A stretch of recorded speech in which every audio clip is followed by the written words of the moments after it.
Meus amados irmãos, eu vos saúdo a todos com a paz do Senhor. Estamos aqui para a nossa videoaula e desde já você está no canal estudando a lição da EBD.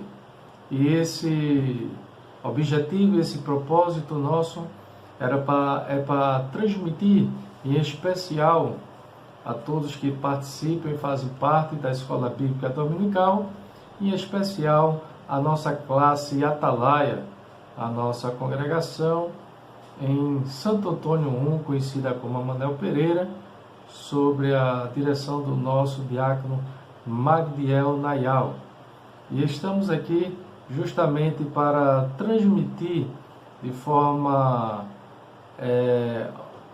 slide para os nossos alunos, pois devido à pandemia não tivemos acesso, ou todos não tiveram acesso à lição em mãos, e por esta razão sentimos o desejo de compartilhar o estudo ou ensinamento da nossa lição com os amados irmãos da classe Atalaia. E desde já, você gostou, você se sentiu também interessado, pode curtir lá a nossa página, pode compartilhar também.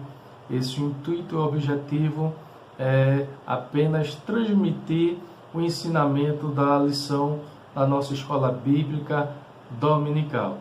E desta forma, nós estaremos fazendo aqui esta primeira parte, esse início, de forma visível, mas desde já estaremos dando início também ao nosso comentário da lição, de forma slide, como já falei, e essa é apenas uma parte introdutória para que os amados eles nos conheçam e saibam quem realmente está passando, ou comentando este momento a lição. Então, desde já estaremos encerrando aqui esta primeira parte para iniciarmos com o comentário da nossa quarta lição, que tem como título A Iluminação Espiritual do Crente. Lição que será comentada, ensinada, debatida, aprendida no dia 26 de abril de 2020. Então, quem vos fala é o professor irmão Eudson de Oliveira, e estamos aqui apenas para cooperar, contribuir com o ensinamento da palavra do Senhor e poder também deixar nossa parcela de contribuição para os amados que assim o quiserem, e também fica aberta aí para sugestões, para as críticas, alguns comentários, e que possamos estar aqui fazendo da melhor forma, sabendo que não sou um profissional da arte de vídeo, todo esse preparativo por trás, mas estamos aqui iniciando, devido à pandemia, devido a essa situação que nos foi pego de surpresa, mas estamos aqui improvisando e espero ser da melhor forma e da melhor maneira. Amém? Desde já eu agradeço a todos que estará conosco adentrando no ensinamento da lição da Escola Bíblica Dominical. Vamos lá, aguardem, estaremos agora entrando no comentário da nossa lição, da nossa EBD.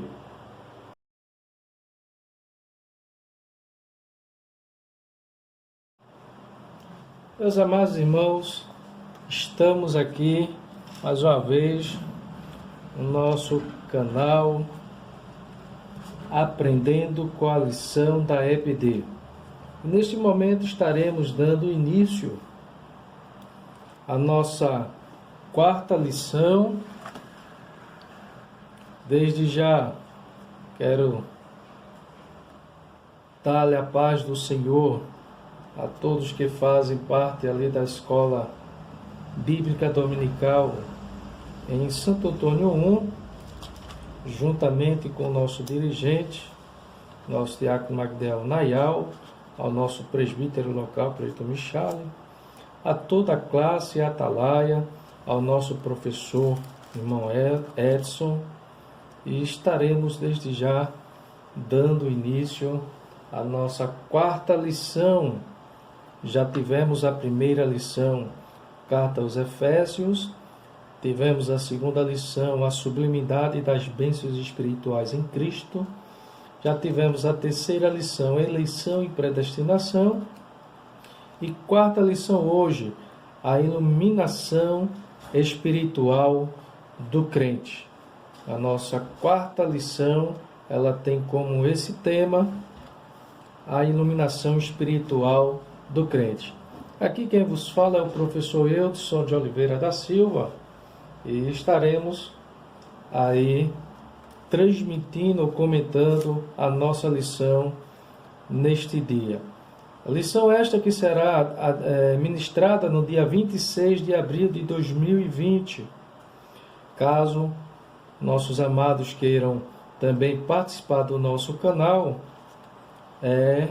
lá no YouTube, Eudson, canal Aprendendo com a Lição da EBD. Curta, compartilhe, comente, pode ficar à vontade. Nós estamos dando início aqui à nossa quarta lição do segundo trimestre de 2020. Estaremos desde já fazendo comentário da mesma. O nosso texto áureo, ele vai nos dizer assim: para que o Deus de nosso Senhor Jesus Cristo, o Pai da Glória, vos dê em seu conhecimento o espírito de sabedoria e de revelação. A nossa verdade prática nos diz: a vocação do crente inclui a herança de preciosas riquezas conferida aos eleitos pela grandeza do poder de Deus. Então vejamos aí que o comentador, um texto áureo, em Efésios capítulo 1, versículo 17, ele diz: para que Deus de nosso Senhor Jesus Cristo, o Pai da Glória, este é um dos nomes que é dado também ao Deus Criador dos céus e da terra, né? Existem vários nomes que ele passa a ter ou receber, e este é um dos nomes que ele recebe aí pelo apóstolo Paulo, escrevendo aos Efésios, o Pai da Glória, né? Vos dê em seu conhecimento o espírito de sabedoria e revelação. Sabedoria e revelação. A gente entende aí que nesse texto áureo, a gente vai entender e compreender que a sabedoria aqui que Paulo ele tenta ou quer repassar para os crentes ali da igreja de Éfeso, não é uma sabedoria humana, não é uma sabedoria carnal, né? Mas sim uma sabedoria do alto, uma sabedoria espiritual. E a gente pode fazer essa comparação também com a sua primeira carta aos Coríntios, capítulo 1, e o versículo 19 ao 31. Mas eu não estarei lendo todos os versículos, mas se os amados quiserem depois ler em casa, pode ler. Mas eu estarei apenas lendo o versículo que diz assim: onde está o sábio? Onde o escriba? Onde o inquiridor deste século? Porventura não tornou Deus a loucura a sabedoria do mundo? Viste como, na sabedoria de Deus, o mundo não conheceu por sua própria sabedoria. E aprove a Deus salvar os que creem pela loucura da pregação. Aí, versículo 22, Paulo diz assim: portanto, os judeus pedem sinais, como os gregos buscam sabedoria. Versículo 23, mas nós pregamos a Cristo crucificado, e escândalo para os judeus, loucura para os gentios, mas para os que foram chamados, tanto judeus como grego, foram chamados, tanto judeus como grego, pregaram a Cristo, poder de Deus e sabedoria de Deus, porque a loucura de Deus é mais sábia do que os homens, e a fraqueza de Deus é mais forte do que a dos homens. Então a gente vê que a sabedoria que Paulo ele pede aí para os nossos amados irmãos não é uma sabedoria simplesmente humana, carnal, mas uma sabedoria do alto, divino. E o mesmo apóstolo Paulo, no capítulo 2 da primeira carta aos Coríntios, e o versículo 1 ao 8, não estaremos lendo todo, mas apenas que o que nos cabe neste momento seria também o versículo 8, que diz assim: a sabedoria esta que nenhum dos poderosos deste século conheceu, porque se a tivesse conhecido, jamais teria crucificado o Senhor da glória. Então a gente vê aqui que a sabedoria que Paulo ele tenta tratar para os crentes da igreja de Cristo é sempre uma sabedoria do alto. E Paulo vai dizer que as coisas do Espírito se discernem espiritualmente. Por isso que no versículo 15 ele diz: porém o homem espiritual julga todas as coisas, mas ele mesmo não é julgado por ninguém. Então, que a gente possa, neste momento, adquirir essa sabedoria e esse espírito de revelação do alto, divino, não apenas daqui da terra.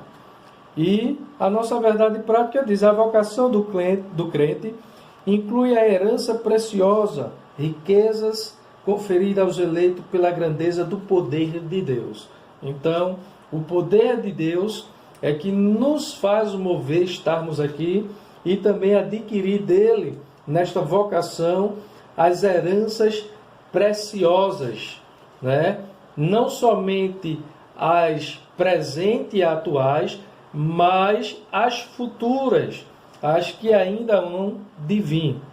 A nossa leitura diária, de segunda a sábado, está aí, né?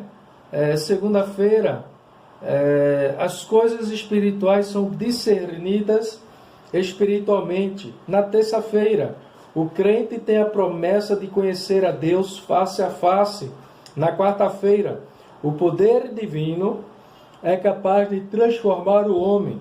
Na quinta-feira, o triunfo sobre a morte está assegurado aos salvos. Sexta-feira, a ressurreição de Jesus é a garantia da nossa ressurreição. E no sábado, nenhuma potestade do ar pode prevalecer contra a igreja do Senhor. Está aí nossa leitura diária e a nossa leitura bíblica em classe, aquela leitura que sempre fazemos de formas participativa com os alunos, estaremos fazendo aqui neste momento. Abra sua Bíblia em Efésios, capítulo 1, versículo 15 ao 23, que esta é a nossa leitura neste momento da nossa lição, e vocês poderão, os que não receberam, não adquiriram a lição, pode acompanhar na sua Bíblia.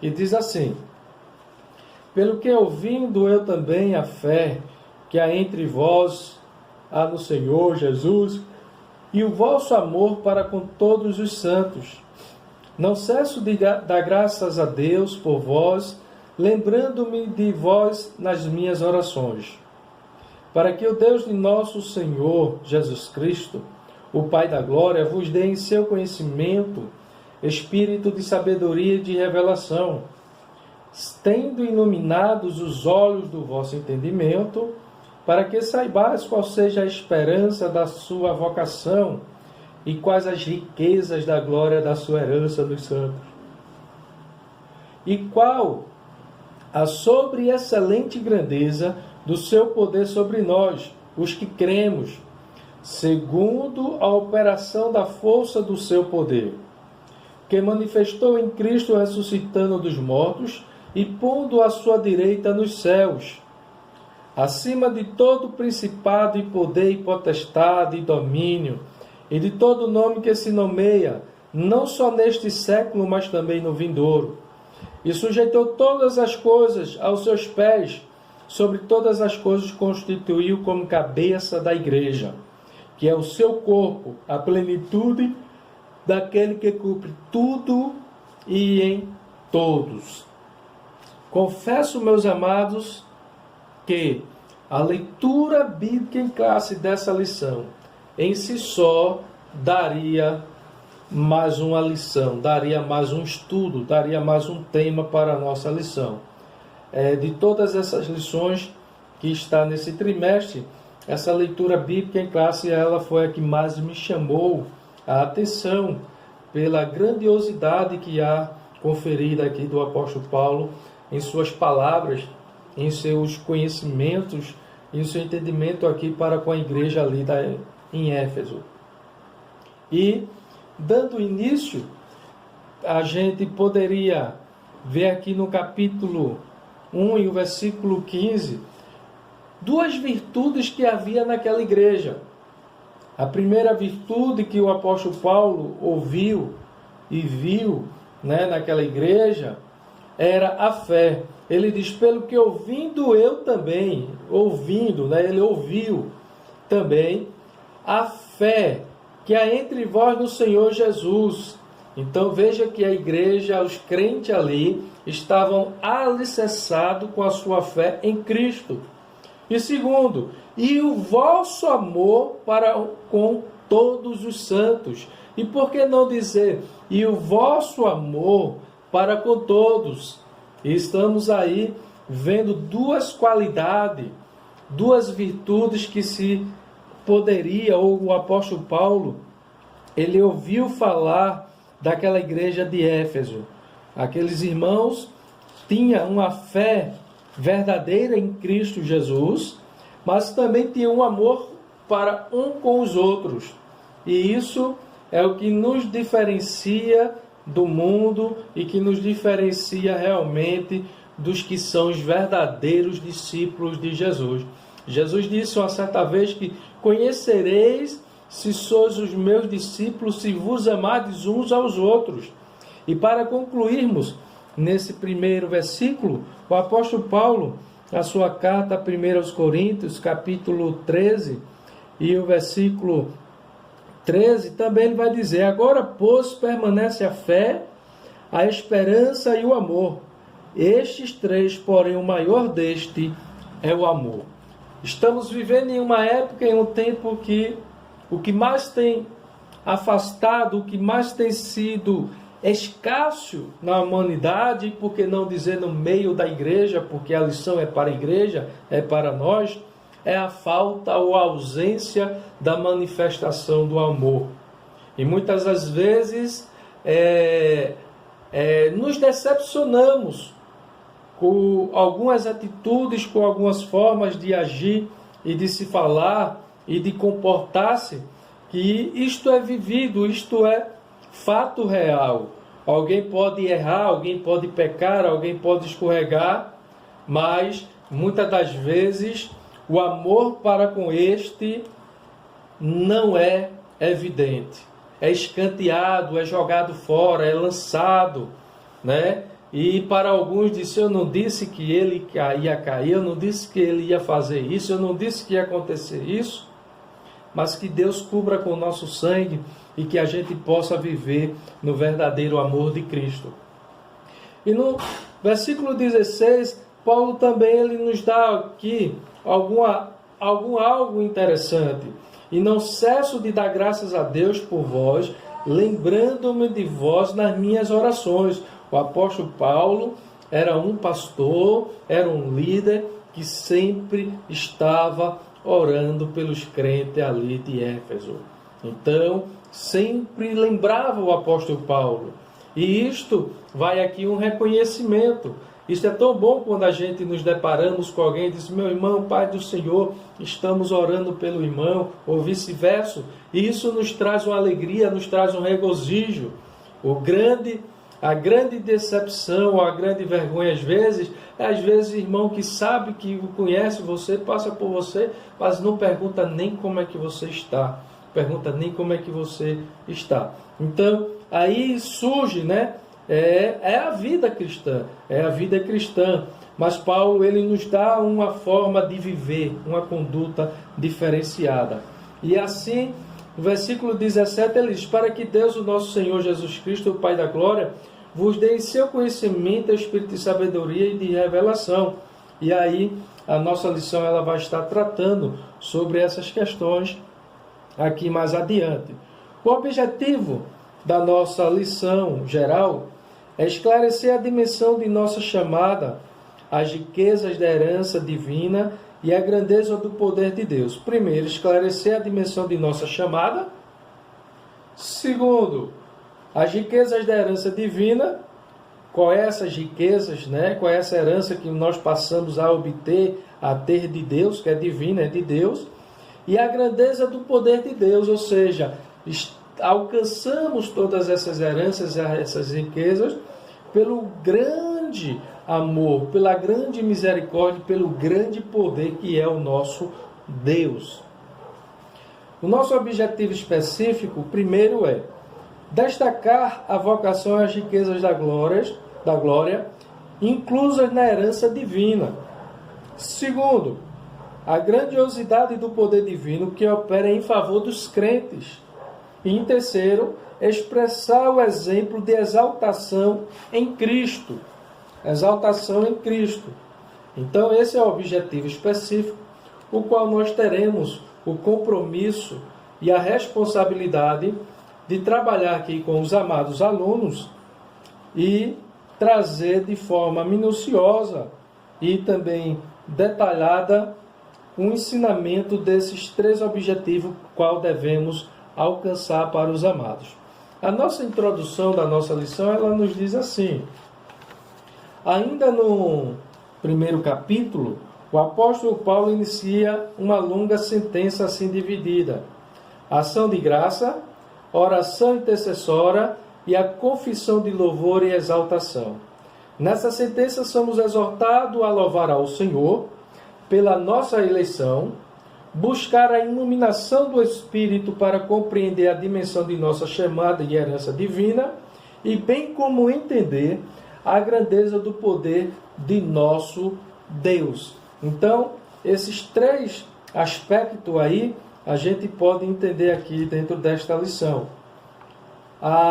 O primeiro tópico nosso, temos como ponto central aí a herança de preciosas riquezas espirituais conferida aos eleitos, faz parte da vocação do crente. Este é o ponto central do primeiro tópico. Primeiro tópico, a esperança da vocação e as riquezas da glória. O apóstolo ensina que os salvos precisam ser iluminados para compreenderes quais são as esperanças, são a esperança da vocação e as riquezas da glória da sua herança. Então o apóstolo Paulo, ele vai tratar isso com a igreja, com os crentes ali de Éfeso, e o nosso comentador, ele coloca o primeiro subtópico como a ação de graças e intercessão. A ação de graças e intercessão. O apóstolo Paulo, primeiro subtópico está aí, a ação de graça e intercessão. Ele vai dizer assim: o apóstolo se alegra, dar graças a Deus pela vida dos eleitos. E em seguida, por todas as bênçãos espirituais recebidas, tais como a eleição, a predestinação, a filiação e o dom do Espírito Santo. Ele intercede para que seja concedido aos seus leitores o espírito de sabedoria e de revelação. Esse espírito de sabedoria e de revelação é a impulsão ou a influência que o Espírito ou somente o Espírito Santo de Deus poderá transmitir, conceder aos crentes da Igreja de Cristo. Então, o Espírito Santo, ele é o que guia a igreja, ele é o que guia. Jesus falou isso em João 16:13. O Espírito Santo também é aquele que esquadrinha, é aquele que intercede, né? É aquele que ora por nós com gemido inexprimível. Veja que a atuação do Espírito Santo é de uma forma plena e completa. E ele também é o Espírito que nos ensina, que nos faz lembrar de tudo aquilo que aprendemos e tudo aquilo que ouvimos. Ele nos lembra. E o Espírito Santo também, ele nos ajuda. Então, veja que a participação do Espírito Santo na vida do crente é formidável, sem contar com os frutos, né? Com os frutos, com os dons espirituais também que é concedido ao crente, à igreja, né? Conforme é dado pelo Espírito, não é pelo mérito meu, ou pelo mérito humano, ou pela conquista humana. A Bíblia vai nos dizer que os dons são dados, né, do Espírito Santo segundo a vontade do Espírito, segundo a vontade do Espírito Santo, não é segundo a minha vontade, o meu querer, os meus méritos. Então o apóstolo Paulo, ele pede aqui para a igreja, para os crentes de Éfeso, o espírito de sabedoria e de revelação. De quão maravilhoso é o Evangelho, mas ao mesmo de quão impossível é alguém perceber a glória dessas boas novas sem ser ensinado por Deus. Aí, 1 Coríntios, capítulo 2, versículo 14 e 15, o apóstolo Paulo vai nos mostrar o homem natural e o homem espiritual. Então, entendemos que o homem espiritual, ele é guiado pelo Espírito Santo de Deus. Então, por esta razão, nós só podemos adentrar nas coisas espirituais a não ser pelo Espírito Santo de Deus. E por isso ele rogava para que os crentes recebessem a capacidade de compreenderem por meio do Espírito Santo a esperança da chamada, as riquezas da herança e a grandeza do poder de Deus. Então, só por meio do Espírito Santo podemos adquirir ou trazer, né, à tona essa ideia. Mas, meus amados irmãos, a gente apenas esqueceu aqui, mas ainda há tempo, de pelo menos tentarmos definir o que significa a iluminação. Na realidade, o comentador, ele também não traz na lição, mas a gente vai colocar aqui a parte, como os amados irmãos da classe Atalaia já sabem que sempre fazemos assim. Segundo o dicionário bíblico, o Cliff, em sua página 953, ele vai dizer assim: iluminação é o termo teológico usado para expressar a maneira pelo qual o Espírito Santo deixa claro para o homem a palavra de Deus, seja pregada ou na forma escrita. Sem uma iluminação das Sagradas Escrituras, nenhum homem pode entender a revelação divina e infalível de Deus, porque as coisas espirituais são entendidas e discernidas apenas espiritualmente. E isto é pela ajuda do Espírito Santo, como nosso comentador coloca aí o texto, em João 16 e 13 também. Então a iluminação é o meio pelo qual as Escrituras tornam-se claras para o eleitor. Então vejamos que aí o dicionário bíblico, o Cliff, na sua página 953, vai trazer uma definição dessa iluminação, ok?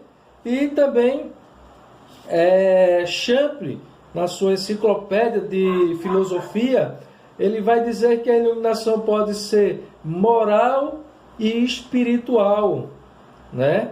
Que é o protítizo, que é no grego, em sentido bem geral, em contexto associado à ideia de trazer, de produzir luz, de iluminar, uma ideia de revelar, esclarecer. Então, a gente trouxe aí, a parte da nossa lição, essas riquezas que a gente pode encontrar dentro do conhecimento, do saber, e para clarearmos mais o nosso comentário. O segundo tópico, ele vai nos falar sobre a esperança da vocação. Em sua petição a Deus, Paulo intercede para que o Espírito Santo ilumine os crentes, a fim de saberem qual seja a esperança da sua vocação. Assim, eles seriam capazes de experimentar e conhecer profunda e espiritualmente os privilégios de serem vocacionados. Podemos dizer que tal esperança divide-se em pelo menos 3 aspectos. Deus chamou pessoas no passado, segundo a carta de Paulo a Timóteo, capítulo 1, versículo 9, ou seja, uma chamada em que ele teve a iniciativa por meio da eleição em Cristo, da qual fazemos parte. B. A chamada abrange serviço e santificação no presente, e isto é achar-se irrepreensível e viver em comunhão e andar do modo digno. Efésios 1 e 4, Efésios 2 e 11 ao 18 e Efésios 4 e 1. E, letra C, a participação gloriosa no futuro, que compreende a vida eterna e a esperança de conhecer Deus face a face. Então, a esperança da vocação, mas irmão, o que é a esperança? Né? A esperança, a gente pode definir a esperança como a certeza ou a expectativa do que irá ocorrer no futuro, né? É a ardente expectativa do futuro, é aquilo que desejamos que vai acontecer no futuro. Então a esperança, ela é diferenciada da fé. Embora que a fé pareça com a esperança, mas não é a mesma coisa. Então a esperança é a expectativa do futuro, é a certeza, né, que o futuro trará algo melhor, que a gente vai alcançar aquilo, né, no futuro. E a fé não. A fé ela pode estar agora e pode vir para o futuro. Mas a fé ela sempre vai progredir para aquilo que queremos hoje ou aquilo que aguardamos hoje. Então, a esperança da vocação.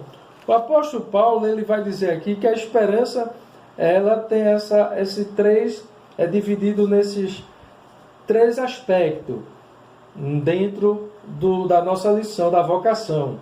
Primeiro é que Deus chamou muito antes e que fomos escolhidos em Cristo.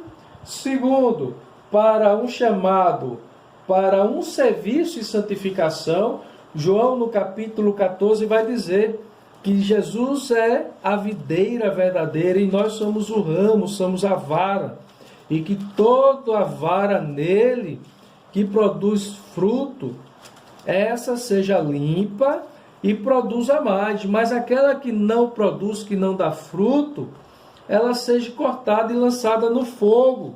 Então, todo crente, todo cristão em Cristo, ele tem que ter essa conscientização que a sua vocação, da sua chamada, da sua eleição em Cristo, não é apenas estar sentado em um banco, apenas estar em um culto em 4 paredes, ou estar apenas andando com a sua Bíblia debaixo do braço, ou na sua mão, e indo e voltando e acabou-se. Não, a vocação do crente, a princípio, é o que Jesus delegou à igreja. Ide por todo mundo, pregar o evangelho a toda criatura. Esta é a vocação ou a experiência, né, primordial da igreja. Mas existem outros aspectos do trabalho, do serviço a Deus, a casa do Senhor. E muitos têm desapercebido, muitos estão dormindo espiritualmente. É aquilo que Paulo ele chega a dizer lá em Efésios, se eu não me engano, que o tempo já é chegado. É tempo de redimirmos o tempo, né? E aí a gente tem que remir este tempo para que possa fazer alguma coisa para a obra do Senhor. E essa manifestação do poder de Deus, existem várias formas, né, dessa manifestação do poder de Deus.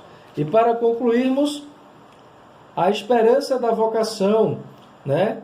A esperança da vocação, ela está nesses 3 aspectos que o nosso comentador ele coloca, né? E em terceiro, em diante, ele vai dizer compreender a vida eterna, a vida eterna com Deus, com Cristo. E em terceiro, conhecer Deus face a face.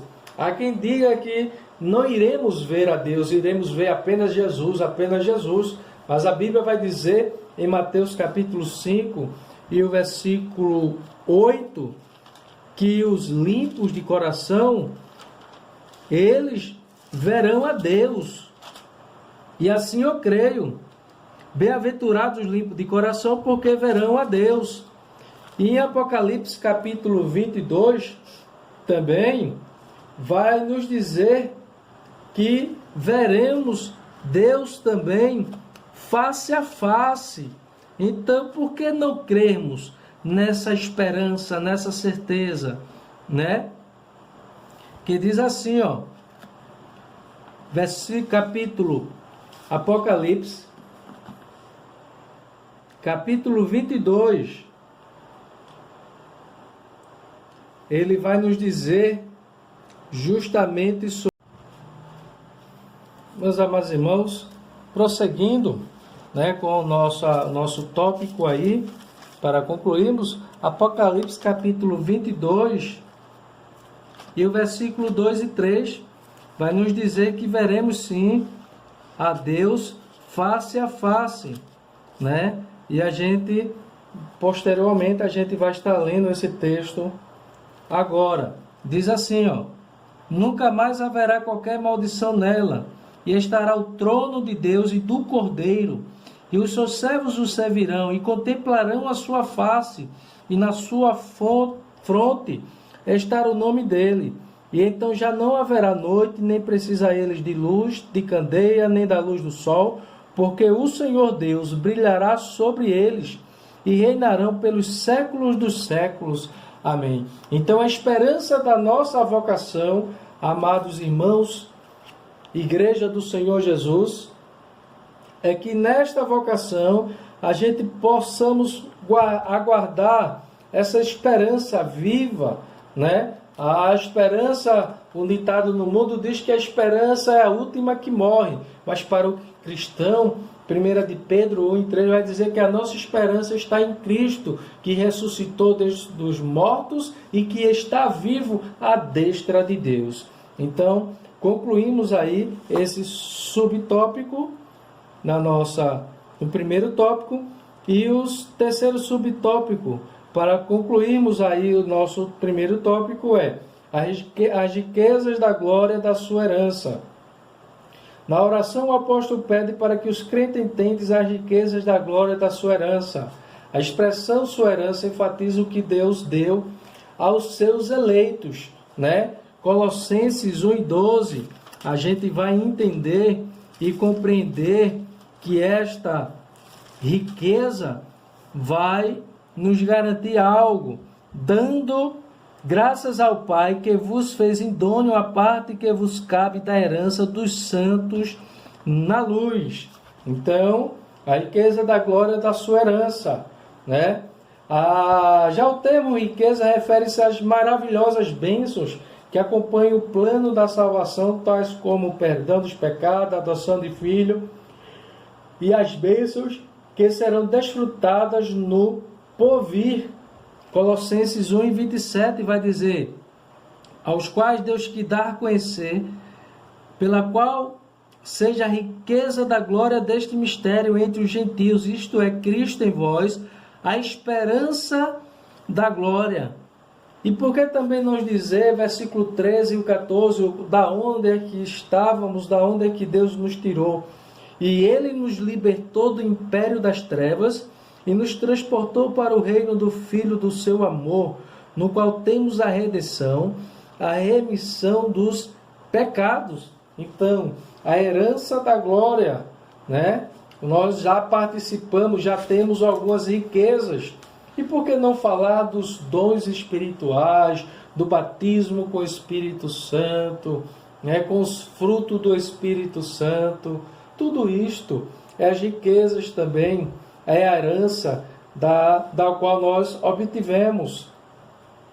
Como, por exemplo, vemos a Deus, a Cristo e o adoramos, né? Apocalipse 22, 3 e 4, que acabamos de ler.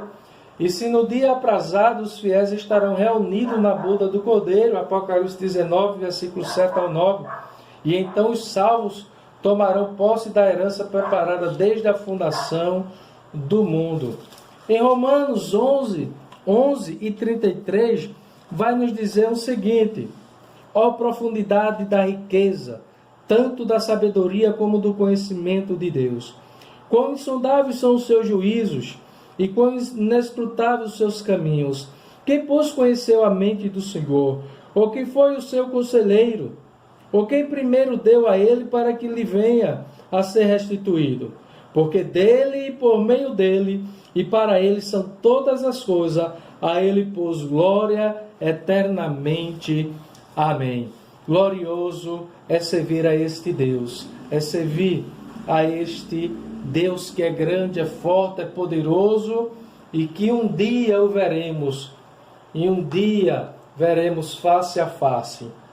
E a síntese desse tópico, para concluirmos, ele diz assim: os santos devem louvar a Deus pela eleição e ser iluminados para conhecer a esperança do chamado e as riquezas que fazem parte de nossa herança. Apenas para refletir aqui um pouco, eu sei que o tempo já é prolongado, mas eu gostaria apenas de dizer que quantos crentes hoje, tantos anos, tanto tempo dentro da igreja, e ainda não conseguiram, não obtiveram essa iluminação.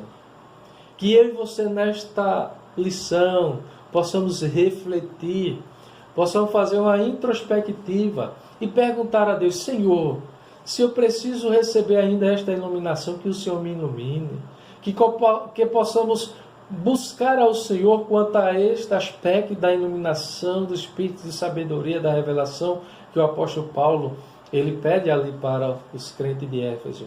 Que eu e você possamos correr, buscar atrás disso, porque é isto que faz cada dia mais eu e você crescermos na obra do Senhor, no reino de Deus, e sairmos de uma inércia que muitos têm chegado achando que apenas ir para o culto, apenas ir para a congregação uma vez na semana, colocamos a Bíblia debaixo do braço ou na mão e vamos e voltamos e acabou-se e tudo e assim vamos viver. Não, não é isso que Deus ele tem chamado o seu povo. Deus não nos escolheu para isto. Deus nos escolheu para que eu e você possamos produzir e dar fruto, e cada dia mais fruto ainda. Que aí você pare e reflita sobre isso. Deus, ele não quer ver você e eu apenas sentado num banco entre quatro paredes. Deus, ele quer ver eu e você produzindo, e que a gente possa ser como um bom soldado, que não se embaraça com as coisas deste mundo. Assim concluímos e vamos para o segundo tópico. A sobreexcelente grandeza e a força do poder divino. O poder divino é imensurável e nada pode detê-lo. Em sua carta, Paulo se esmera no esforço de traduzir a grandiosidade e eficácia desse poder que opera em favor dos crentes. Então, vejamos o primeiro subtópico. A sobreexcelente grandeza do seu poder. O apóstolo orou para que os salvos pudessem entender sobre a excelente grandeza do poder de Deus. Efésios capítulo 1 e o versículo 19. Paulo ele vai orar assim, e qual a suprema grandeza do seu poder para com os que cremos, segundo a eficácia da força do seu poder. Então Paulo ele utiliza aqui essa expressão na magnitude da grandeza de Deus. E não gostaria de deixar passar aqui o que sempre quando eu falo de Deus eu me lembro. É que nós, eu e você, servimos a um Deus vivo, grande e poderoso. Um Deus que criou os céus e a terra. O Deus, como muitos entendem, interpretam, o dono do ouro e da prata. O Deus que é vivo, um Deus que ouve, que age e que diz: eu estou contigo, não tema. Então que eu e você possamos diante de qualquer situação, mesmo diante dessa pandemia que estamos passando, mesmo diante da crise econômica que estamos passando, eu e você podemos dizer: o meu Deus, o nosso Deus é maior do que o problema. Amém? Para prosseguirmos. Então Paulo percebe a palavra sobreexcelente, é traduzido do grego, uperbalo, que é a forma adjetiva que significa extraordinário. Já a expressão seguinte, megetos, grandeza, objetiva, enaltecer a magnitude do poder de Deus, que é tudo e sobrepuja. Mateus 26 e 64, é quando Jesus ele vai dizer aqui acerca de Deus, chamado de Deus o Todo-Poderoso. Poder indica feitos miraculosos que requerem força fora de medida. E por que não dizer o sobrenatural de Deus? Por que não dizer poder o sobrenatural? E isto também. Por isso que Deus, Ele é Deus. Amém? Atos dos Apóstolos, capítulo 8, versículo 10, vai dizer assim, ó: ao qual todos davam ouvidos, do menor ao maior, dizendo: este homem é o poder de Deus, chamado o grande poder. Atos dos Apóstolos 8 e 10, os milagres que se faziam, né? O que se realizava ali era visto, era nítido ao povo que Deus possa voltar com a sua igreja para a demonstração desse poder. E assim concluímos este primeiro subtópico aí. Apenas o maior de todos os poderes é capaz de realizar a transformação e a salvação do homem. Verdade. Vamos para o nosso segundo subtópico, a força do poder divino. Na sentença, segundo a operação da força do seu poder, o apóstolo faz uso de 3 vocábulos gregos. Concordem entre si. Primeiro, a palavra operação, que é a tradução de energeia, ou também, né, da palavra energia, né? A palavra energia é a transliteração do termo grego energeia, que significa ação, operação, né? Força, eficácia. E segundo, também sinalizando, né, a ideia de poder em atividade. Colossenses 1 e 29. Segundo a expressão força, vem do termo gratos, que traz a ideia de intensidade. E finalmente, icos, que indica o poder inerente de Deus. 1 João 1 e 12 e 2 Pedro 2 e 11. A associação desses conceitos revela o poder potencial de Deus, que é inerente à sua natureza divina, opera em favor, né, em favor dos que creem.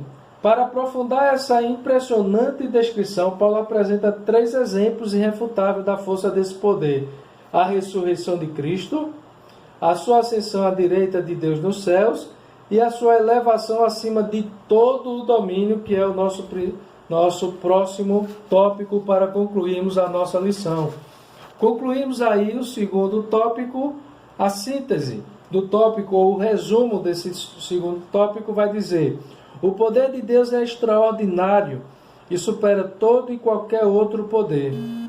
Esse maravilhoso poder opera no interesse de salvar a humanidade caída. Vou repetir: o poder de Deus é extraordinário e supera todo e qualquer outro poder. E esse maravilhoso poder opera no interesse de salvar a humanidade caída. Esta é a maior vontade de Deus. E terceiro tópico, para concluirmos a nossa lição, de número 4, estará falando sobre Cristo, nosso exemplo de exaltação.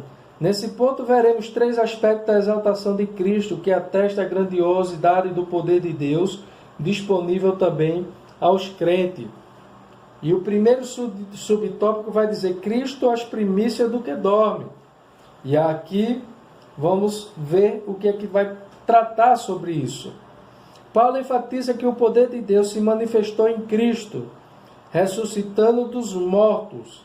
E de fato o Novo Testamento descreve a ressurreição de Cristo como a obra do poder de Deus Pai. Atos dos Apóstolos, a gente vai ler o capítulo 2 e o versículo 24, atestando isso a palavra do Senhor. Atos dos Apóstolos 2 e o versículo 24 vai dizer: ao qual, porém, Deus ressuscitou rompendo os grilhões da morte, porquanto não era possível fosse ele retido por ela. Impressionante, impressionante. Jesus, ele venceu a morte de uma maneira tal que ele entregou a sua própria vida. A morte não pôde o matar, ele entregou, ele deu a sua vida à morte. E o poder de Deus de fazê-lo ele ressuscitar.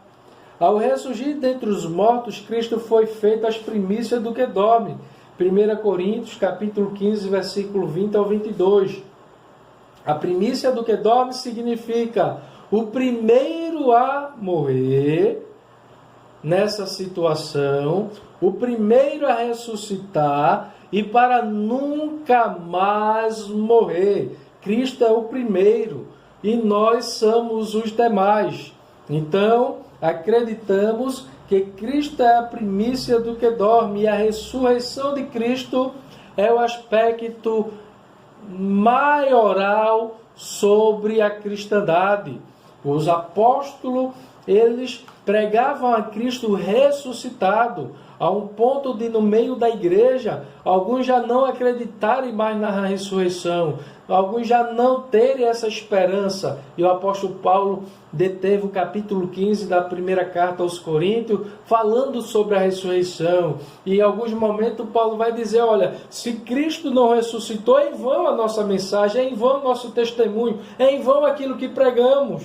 Mas não, Cristo, ele ressuscitou e ressuscitou ao terceiro dia. E ainda foi visto por 500 pessoas, foi visto por Ceifa, foram vistos por mais os apóstolos, até ascender ao céu.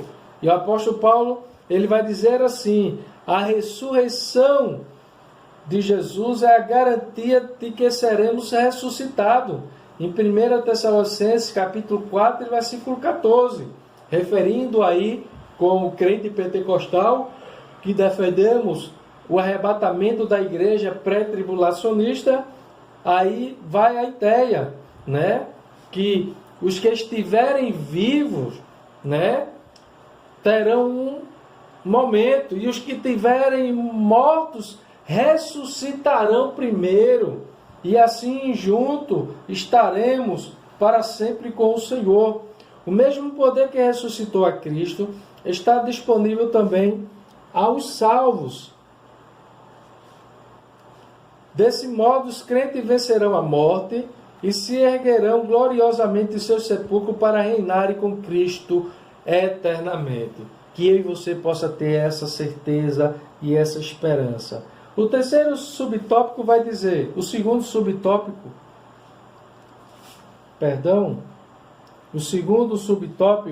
Cristo é levado à direita de Deus. Paulo reforça o poder de Deus quando da elevação de Cristo ao trono, pondo-se à direita nos céus. 1:20.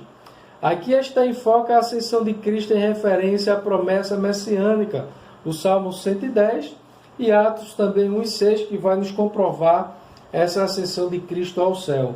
O grau de exaltação para uma posição de honra e autoridade indica o completo triunfo de Cristo sobre o pecado e as forças do mal. Filipenses, capítulo 2, versículo 9 ao 11. Estaremos lendo para que os amados possa entender aqui o que é que o texto está falando. Filipenses capítulo 2, versículo 9 ao 11 vai dizer: pelo que também Deus exaltou sobremaneira, e lhe deu o nome que está acima de todo nome, para que o nome de Jesus se dobre todo o joelho nos céus e na terra e debaixo da terra, e toda língua confesse que Jesus Cristo é o Senhor, para a glória de Deus Pai. Então vejamos a exaltação e o engrandecimento que Deus fez a Cristo Jesus. Vamos para dar continuidade. Esse triunfo também está assegurado aos salvos, né? 1 Coríntios 15, 56 e 57, e endossa nossa participação na vida celestial, conforme indica a expressão: nos fez assentar nos lugares celestiais. Terceiro tópico para concluirmos a lição, vai nos dizer: Cristo é exaltado sobremaneira. Nesse ponto, Paulo ensina que o poder de Deus exaltou Cristo acima de todo o principado e poder e potestade e domínio e de todo nome que se nomeia. Significa que ele foi exaltado acima de toda eminência do bem e do mal e de todo título que se possa conferir, nessa era também no porvir. O resultado desse triunfo traz duplo benefício para a igreja. Primeiro,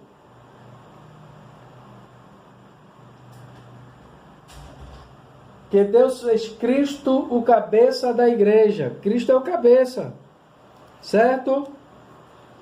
Segundo, isso significa que nenhum poder pode prevalecer contra a igreja do Senhor. Por isso que Jesus disse: as portas do inferno não prevalecerão contra a igreja.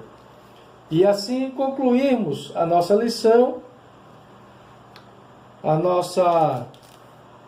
nosso resumo, a síntese desse tópico vai dizer: tanto a ressurreição como assentar-se nos céus está disponível aos crentes, e ele, de semelhante modo, a glorificação por meio do grande poder de Deus. A nossa conclusão vai dizer: embevecido com as bênçãos espirituais, Paulo mantém a adoração contínua ao eterno Deus, a atitude que deve ser seguida por todos os santos, a compreensão das dádivas da salvação, demonstra o excelso valor daquilo que Deus fez por nós. Seus atos poderosos viabilizam a transformação e a glorificação dos que creem. Aleluia. E assim concluímos a nossa quarta lição desta semana, desse trimestre. E aí eu vos apresento a classe Atalaia, né? Nosso professor Edson, os amados irmãos ali, a classe Atalaia. E desde já agradeço a todos no nome do Senhor Jesus, que Deus abençoe e que na próxima semana, se Deus assim permitir, estaremos aqui para mais uma vez gravar um outro vídeo da nossa quinta lição, que terá como tema libertos do pecado para uma vida nova em Cristo. Que Deus abençoe, em nome de Jesus. Amém.